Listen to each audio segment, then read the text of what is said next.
नमस्कार, खबर उत्तराखंड देख रहे हैं आप। मैं हूं आपके साथ सपना दीपक मदेशिया। बुलेटिन का आगाज करेंगे। केंद्रीय गृह मंत्री अमित शाह ने रुद्रपुर का दौरा किया।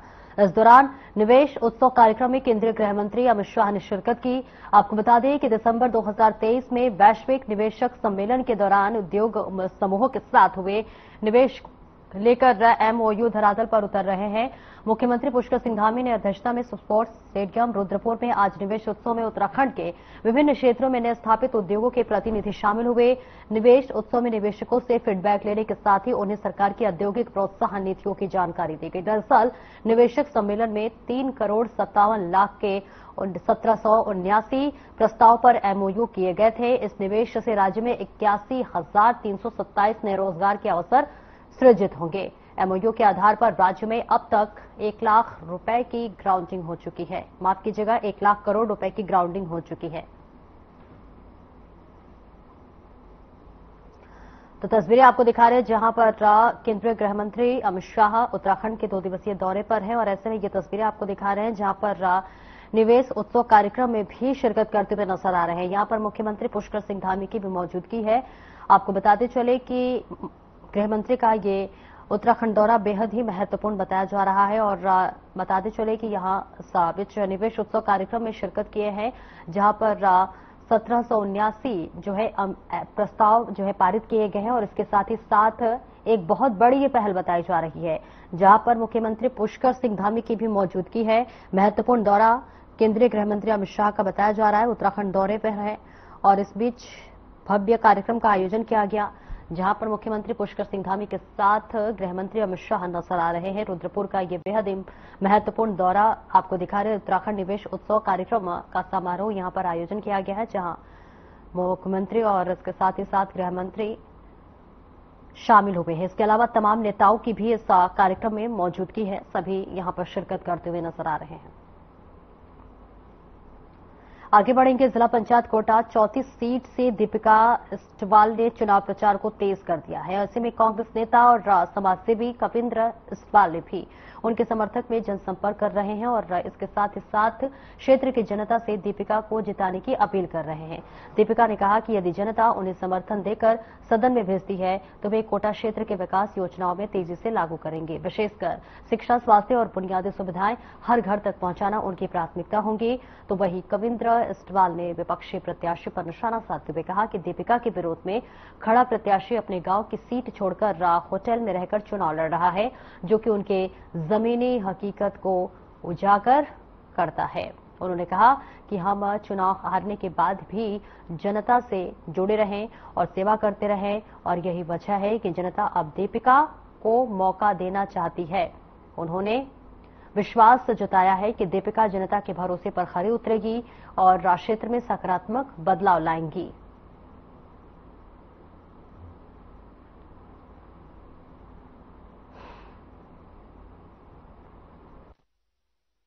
बस यही महिलाओं का जगह जगह जहाँ जहाँ हम जा रहे हैं तो सारी ये झाड़ी झूड़ी है, बंदरों का आतंक है, सुअरों का आतंक है। ये पेड़ जो हो रहे हैं जो अनावश्यक पेड़ है तो ये झाड़ी झूड़ी पेड़ों को कटवाने का वो कर रहे हैं, आतंक है। अभी 3 दिन तो बमोली में आ रखे सारी जनता की भैया ये जो अनावश्यक पेड़ वगैरह है गांव में सारे इनको हटवाओ, कटवा दो। और ये जंगली जानवर जो है बंदर, सुअर जो भी लंगूर वगैरह, बाघ है, हर चीज का इनसे हमको छुटकारा दिला दो। बस हमारे जमीन से जुड़े हुए इंसान है उनको तो कम से कम 15-20 साल हो गए इधर बांध हटाना चाहिए। मेन बात है ये खाना बनाना सब भीतर वो भीतर राशन पके राशन भी बांध ली जाना चाहिए। छुट्टा बच्चों का लेकर बूढ़े तक सब काट ली उन्हें अपने सरकारी हॉस्पिटल में नहीं खुद में 7-8 इंजेक्शन लगा के आओ और बांध टीम आ रही चाहे तो वो शुद्धि हम लगागी ना और इतनी सिलाई के बाद वो मैं अभी तक जितने भी अभी गांव में जा चुकी हूँ तो मुझे सब जगह से पॉजिटिव रिस्पांस मिल रहा है और लोगों की जितनी भी समस्याएं जैसे जंगली जानवरों की, तो जंगली जानवरों के लिए जो हम अगर हमसे जो भी जैसे तारबाड़ हो गया, चकबंदी वगैरह, उन समस्याओं को हम दूर कर सकते हैं। और मातृ शक्ति के लिए हम जो स्वरोजगार की जो जो भी हमसे अगर कार्य बनेगा हम उसको करेंगे। तौर पे देखिए, जिस तरीके से सरकार के कार्य हैं, अभी गांव-गांव में हर एक व्यक्ति अपने मुंह से खुद कह रहा है कि जो गांव में जो कार्य हुए हैं उसमें चाहे जल जीवन मिशन रहा हो, चाहे वह रास्तों के काम हो, उसमें बहुत सारी अनियमितता पाई गई है। और दूसरी बात मैं आपको बताऊं, विकास की बातें जहां तक ये करें तो विकास तो मुझे नहीं लगता कि इतना हुआ है जितना ये बखान हो रहा है। आज जब हम लोग गांव-गांव जा रहे हैं तो वही व्यवस्था जो पिछले कई सालों से चल रही है, वही टूटे मकान हैं, वही लोग आवास के लिए परेशान हैं, वही जंगली जानवरों की परेशानियां हैं, सड़क की व्यवस्थाएं आप देख रहे हैं। बहुत सारी ऐसी सड़कें हैं जो मैं कल पिपली में गया था, वो सड़क अभी तक कच्ची हुई पड़ी है। उत्तराखंड में सख्त धर्मांतरण कानून लागू होने के बाद पुलिस अवैध धर्मांतरण और मनी लॉन्ड्रिंग मामले में ठाकुर बाबा के नेटवर्क को यूपी पुलिस अन्य राज्यों में भी तलाश रही है, जिसके तहत यूपी पुलिस देहरादून पहुंची, जहां उन्होंने एक व्यक्ति को पूछताछ के लिए हिरासत में लिया है, जिस पर और जानकारी देते हुए एसएसपी देहरादून ने बताया कि धर्मांतरण और मनी लॉन्ड्रिंग मामले में संबंधित संदिग्ध को पूछताछ के लिए ले गए हैं। व्यक्ति का नाम अब्दुल रहमान है, जिसे सहसपुर क्षेत्र से पूछताछ के लिए ले जाया गया है, जबकि युवती सृष्टि जो कि रानी पोखरी में है उससे भी पूछताछ की गई है। वहीं एसएसपी देहरादून ने अब्दुल रहमान रुपेंद्र सिंह के संबंध में बताया है कि यह 2012 में धर्म परिवर्तन कर चुका था।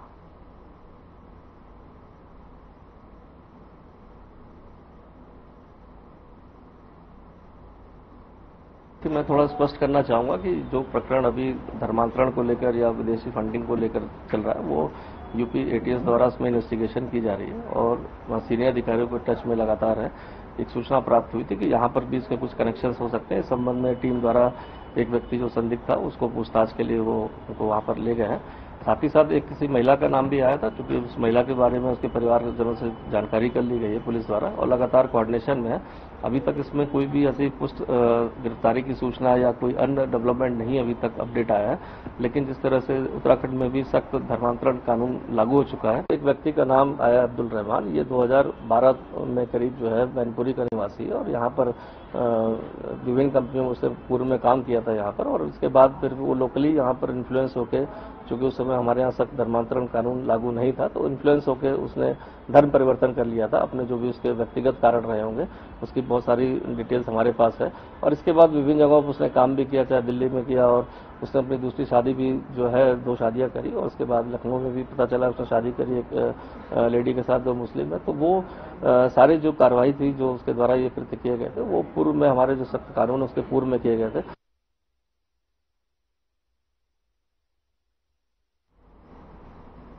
केदारनाथ में हेलीकॉप्टर सेवा पर लगी रोक के बीच 14 जुलाई को एक हेलीकॉप्टर के लैंड होने से हड़कंप मच गया। मीडिया रिपोर्ट्स के अनुसार यह हेलीकॉप्टर बद्रीनाथ केदारनाथ मंदिर समिति के, आपको बताते चले, जहां पर अध्यक्ष हेमंत द्विवेदी का था, जो कि सावन के पहले सोमवार के अवसर पर केदारनाथ पहुंचे थे। उनके साथ कुछ उद्योगपति भी मौजूद थे। हाल ही में एक हेलीकॉप्टर हादसे में 7 श्रद्धालुओं के मौत के बाद चारधाम यात्रा मार्ग पर हेली सेवाओं को अस्थायी रूप से बंद कर दिया गया था। इसके बावजूद हेलीकॉप्टर का केदारनाथ पहुंचना कई सवाल खड़े कर रहा है।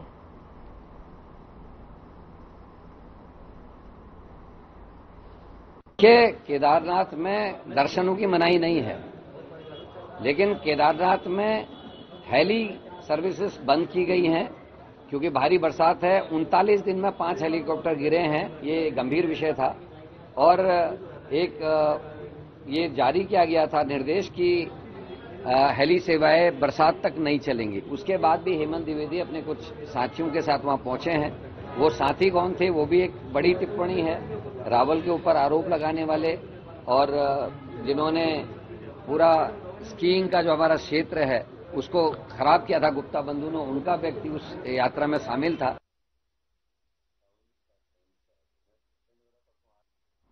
हल्द्वानी में बंदरों को पकड़ने की मुहिम शुरू की गई है। दरअसल यहां बंदरों के बढ़ते आतंक से निजात पाने के लिए आपको बताते चले कि जहां पर लगातार नगर निगम ने मथुरा की एक संस्था के साथ कॉन्ट्रैक्ट किया है, जिसके तहत वार्ड नंबर 5 पालीशीट में बंदर पकड़ने का अभियान शुरू किया गया है। जानकारी के मुताबिक यहां पर बंदर लोगों को काटकर घायल कर रहे थे और अब ये अभियान लगातार जारी रहेगा। साथ ही यहां आवारा गौवंश को सड़कों से हटाने की भी मुहिम चलाई जा रही है, जिसके तहत आपको बता दें कि हल्दू चौड़ में एक नई गौशाला बनाई जा रही है, जिसमें शेड बनाने का काम अगस्त अंत तक पूरा हो जाएगा।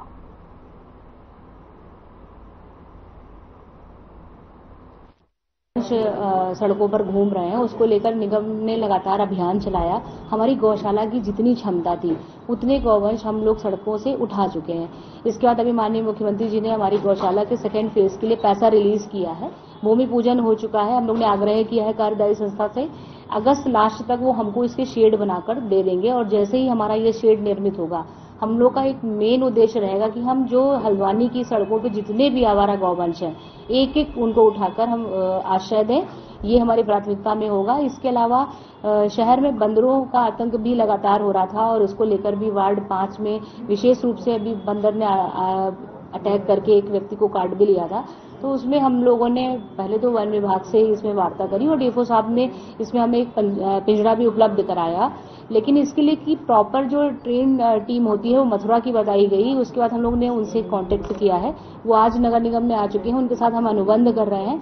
शहर के जितने भी बंदर हैं इस तरीके से जो जिन्होंने आतंक फैलाया है, जो काटने वाले हो गए हैं, उनको इसमें पकड़ना प्रारंभ कर दिया जाएगा। देहरादून ऋषिकेश मोटर मार्ग पर हादसा हो गया। नीलकंठ मंदिर जलाभिषेक के लिए जा रहे कांवड़ियों से भरा ट्रक दुर्गा माता मंदिर के पास अनियंत्रित होकर पलट गया। ट्रक में चालक समेत कुल 28 कांवड़िये सवार थे। हादसे की जानकारी मिलते स्थानीय लोगों ने कोतवाली पुलिस को सूचना दी। पुलिस ने मौके पर पहुंचकर सभी घायलों को एसपीएस राजकीय चिकित्सालय पहुंचाया, जहां घायलों का इलाज जारी है।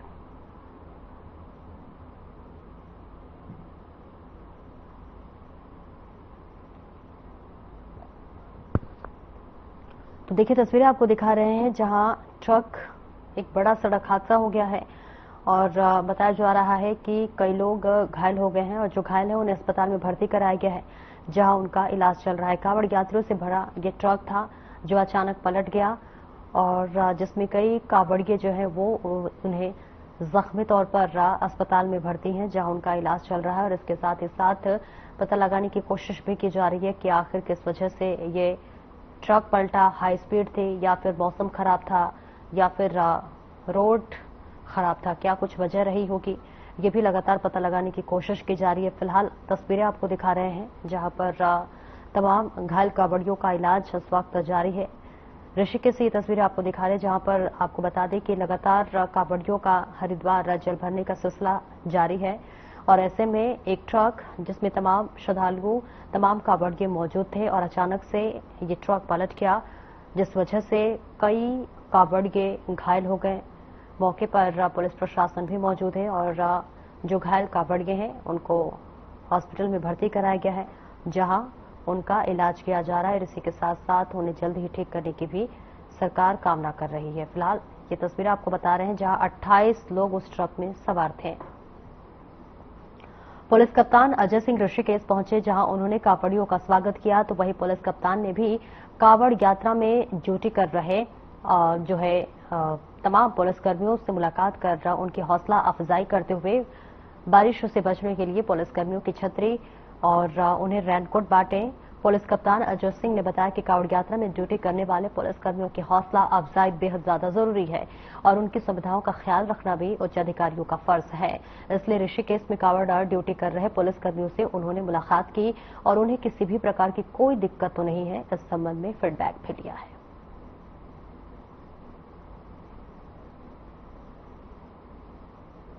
देखिए, जैसा आप देख पा रहे हैं, रोज माननीय मुख्यमंत्री जी अभी आज हरिद्वार दौरे पे भी, तो वहाँ भी स्वागत किया गया कांवड़ियों का और सरकार भी कटिबद्ध है। जितने भी हमारे यात्री आ रहे, तीर्थ यात्री हो, चाहे वो कांवड़ यात्री हैं, चारधाम यात्री, उनका कहीं ना कहीं अच्छा स्वागत हो, व्यवस्थाएं उसी को देखते हुए ऋषिकेश में भी आज जो हमारा एक जत्था यहाँ पर कांवड़ियों का जा रहा था, उनका भी स्वागत किया गया, जिससे कि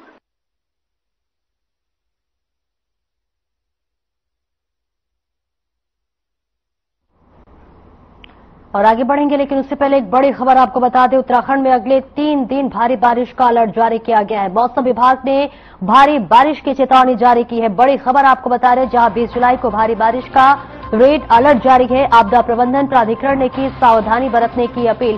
तो देखिए, मानसून के महीने में लगातार बारिश का आतंक भी देखा जा रहा है। तमाम राज्यों में लगातार बारिश हो रही है, लेकिन इस बीच ये बड़ी खबर आपको बता रहे हैं, जहां पर भारी बारिश के लिए अलर्ट जारी किया गया। उत्तराखंड में अगले 3 दिन तक लगातार भारी बारिश की चेतावनी दी गई है। मौसम विभाग ने भारी बारिश के लिए चेतावनी जारी की है। 20 जुलाई को भारी बारिश का रेड अलर्ट जारी किया गया है। आपदा प्रबंधन प्राधिकरण ने इस बात की जानकारी दी और लगातार प्रशासन की तरफ से जो तैयारियां हैं वो पुख्ता की जा रही है इस वक्त, क्योंकि देखिए हरिद्वार में लगातार कांवड़ियों का भी जाने का सिलसिला शुरू है और ऐसे में किसी भी तरह की कोई भी दिक्कत श्रद्धालुओं को ना आए, उसके लिए लगातार सरकार की तरफ से तमाम व्यवस्थाएं की जा रही है। लेकिन इस बीच बारिश ने भी कहर मचाया हुआ है और इस बीच ये बड़ी जानकारी आपको दे रहे हैं, जहां पर मौसम विभाग ने अगले 3 दिन तक लगातार उत्तराखंड में बारिश के लिए चेतावनी जारी की है। 20 जुलाई को भारी बारिश का रेड अलर्ट जारी किया गया है। इसी के साथ साथ मौसम विभाग ने भारी बारिश के लिए चेतावनी जारी की है। 3 दिन तक लगातार बारिश होगी उत्तराखंड में। अगले 3 दिन तक भारी से भारी बारिश के लिए चेतावनी जारी किया गया है। आगे बढ़ेंगे, जहां उत्तराखंड के मध्य मानसून की बारिश लगातार प्रदेश के सभी क्षेत्रों में हो रही है, जिससे जनजीवन अस्त व्यस्त होता हुआ नजर आ रहा है। पहाड़ों में भूस्खलन और मैदानी क्षेत्रों में जलभराव की समस्या सामने आ रही है। मौसम विभाग के मुताबिक 20 तारीख से देहरादून, पौड़ी, बागेश्वर और नैनीताल के अधिकतम क्षेत्रों में भारी बारिश का अलर्ट जारी किया गया है। मौसम विभाग के निदेशक विक्रम सिंह ने बताया है कि रुद्रप्रयाग, चमोली, उत्तरकाशी, पिथौरागढ़ जैसे जिलों के कई क्षेत्रों में भारी से भारी मध्यम बारिश की संभावना है वो जताई जा रही है। साथ ही उन्होंने पहाड़ी क्षेत्रों में यात्रियों को सावधानी से यात्रा करने की हिदायत दी है। बिल्कुल 20 तारीख से देखेंगे आप, इवनिंग नाइट से जो एक्टिविटी वो काफी बढ़ने वाली है। जो मानसून सिस्टम है वो शिफ्ट होकर बिल्कुल फुटहिल के अलोंग आ जाएगा, तो उसकी वजह से काफी जो एक्टिविटी वो बढ़ने वाली है। तो आप ये कह सकते हैं कि जो 21 शाम से लेकर और 22 की शाम तक अगर देखें तो ये 2 दिन जो काफी एक्टिविटी रहने वाली है। 23-24 में भी थोड़ी कमी तो आएगी, लेकिन फिर भी मैं कहूंगा उसमें भी अच्छी रहने वाली। तो अगर 20 और 21 के लिए बात करें तो अभी तो ऑरेंज में हमने रखा है कि अगर हैवी से वेरी हैवी रेंज की बात करें तो कुछ जगहों में वो मिलने वाली, उसका डिस्ट्रीब्यूशन बढ़ने वाला है। एक ब्रेक के लिए रुकेंगे, जल्द लौटते हैं।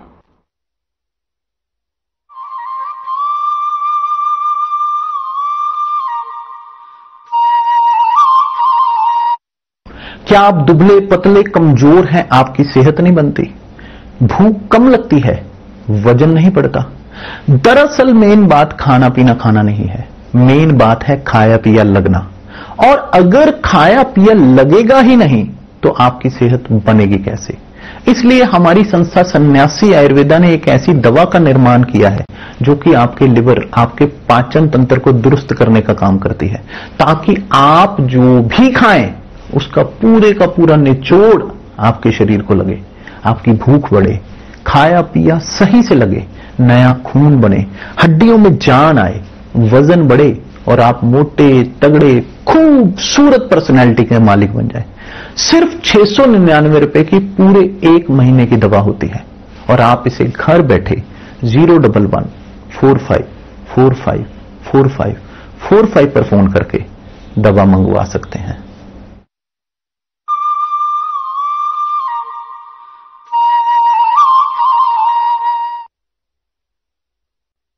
ब्रेक के बाद एक बार फिर से स्वागत है आपका। खबरों में आगे बढ़ेंगे। त्रिस्तरीय पंचायत चुनाव जैसे जैसे नजदीक आते जा रहे हैं वैसे वैसे चुनाव प्रचार अपनी गति पकड़ने लगा है।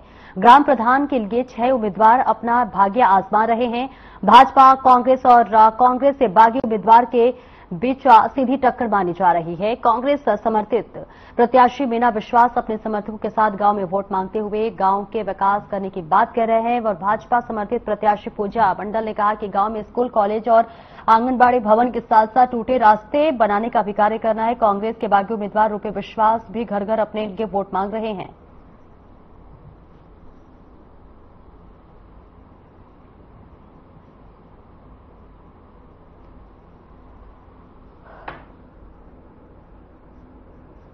मेरा नाम पूजा मंडल है और मैं विद्यानगर ग्राम सभा से प्रधान प्रत्याशी हूँ। मैं लोगों के बीच घूम रही हूँ, बहुत अच्छा रिजल्ट मिल रहा है मुझे, सभी मुझे आशीर्वाद दे रहे हैं और सभी का समर्थन मिल रहा है मुझे। देखो मेरे पति ने इतना काम किया है, कोई पद में ना होते हुए भी उन्होंने इतना काम किया है, उसी रीजन में मुझे आज वोट मिलेगा। सब लोग कह रहे हैं कि सब मुझे ही आशीर्वाद दे रहे हैं। सबसे मुझे अच्छा ही भोजन मिल रहा है। जहाँ भी जा रही हूँ सब मुझे समर्थन कर रहे हैं अच्छा ही। मैं मीना विश्वास हूँ, सबको नमस्कार करती हूँ। पूरे विजयनगर को मैं धन्यवाद करना चाहती हूँ क्योंकि उन्होंने कई बार हमारे मदद की है। हमने जिला पंचायत में 2 बार उठे, मेरे पति और मैं। हर बार हमें भारी बहुमतों से जीता है और इस बार भी हम आशा करते हैं कि वो लोग सहयोग करेंगे, भारी मतों से जिताएंगे क्योंकि हमने कभी नेता बनने की कोशिश ही नहीं की। हर बार जनता के सेवक बने, उनके सुख में भलाई हमने साथ नहीं दिया, लेकिन दुख के घड़ी में जब भी बुलाए हमने उनके पास खड़े हुए और सबकी मदद करने की कोशिश की। मैं रूपा विश्वास, ग्राम सभा विजयनगर से मैं प्रधान प्रत्याशी रूपा विश्वास, पति श्री शंभुनाथ विश्वास। मेरे पति 10 साल से काम कर रहे हैं सबके बीच में और सबका मदद भी करते हैं। तो हम चाहते हैं कि हमें वोट देकर जिताए। आपका चुनाव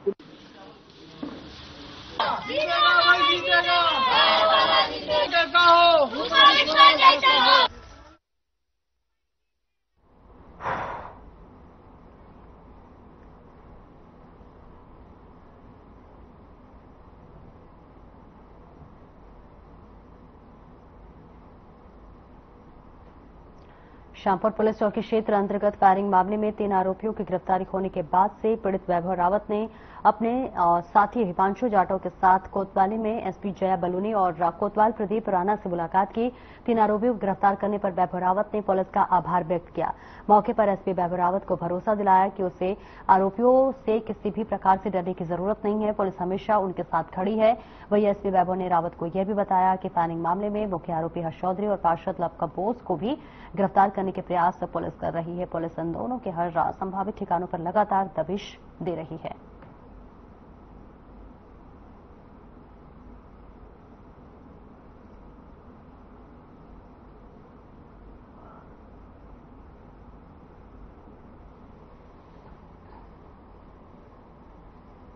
और आगे बढ़ेंगे। खबर जसपुर से है, जहां 2 किसानों पर गुलदार ने हमला कर दिया। हमले से दोनों युवक घायल हो गए।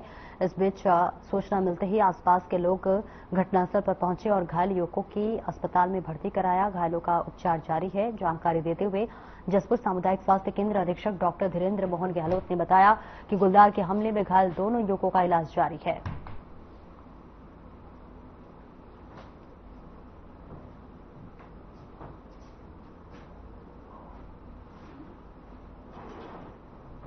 स्वास्थ्य केंद्र जसपुर में 2 केस आए हैं जो एनिमल वाइट के हैं। उनके हिसाब से ये गुलदार ने उनको झपट्टा मारा था, तो दोनों के शरीर पे चोटें आ रखी हैं। एक के तो काफ़ी निशान है और गहरा घाव है। इनका फर्स्ट एड भी कर दिया गया है और टाँके वगैरह लगा दिए गए हैं और एक सूचना भी हमने एक PI करवा दी है। सर हम सब्जी का काम करते हैं, सब्जी लेने के लिए जा रहे थे, इसलिए दक्षिण साइड से गुलदार ने मतलब जानवर ने हमला कर दिया और दोनों को गिरा दिया। दोनों को चोट आ गई। मेरे कम है, इनकी ज़्यादा आई। नहीं आ रहा और यही चिकित्सालय में आए हैं, सरकारी में यही करा रहे हैं। यार ये कान बंद है सर, थोड़ा तेज बोलो।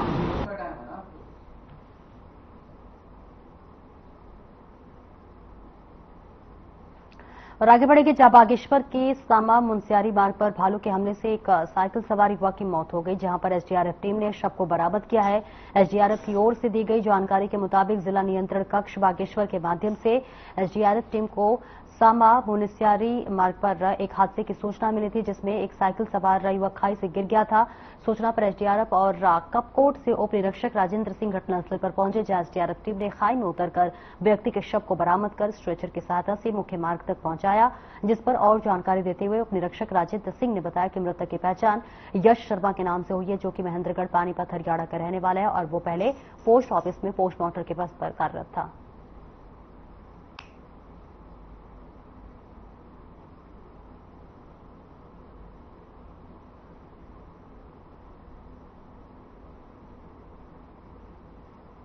प्रदेश के मुख्यमंत्री पुष्कर सिंह धामी शुक्रवार को अपने गृह क्षेत्र खटीमा पहुंचे। खटीमा पहुंचने से पहले सीएम धामी ने नानकमत्ता पहुंचकर गुरुद्वारे में माथा टेका। इस मौके पर उन्होंने प्रदेशवासियों की सुख समृद्धि की कामना की। सीएम ने गुरुद्वारे में श्रद्धालुओं से भी आत्मीय मुलाकात की। इसके बाद सीएम खटीमा निजी आवास पहुंचे। मुख्यमंत्री पुष्कर सिंह धामी ने सिख परंपरा और संतों की शिक्षाओं को नमन किया। इस मौके पर मुख्यमंत्री ने गुरुद्वारे में उपस्थित छोटे बच्चों से आत्मीय संवाद किया और उन्हें स्नेहपूर्वक आशीर्वाद दिया।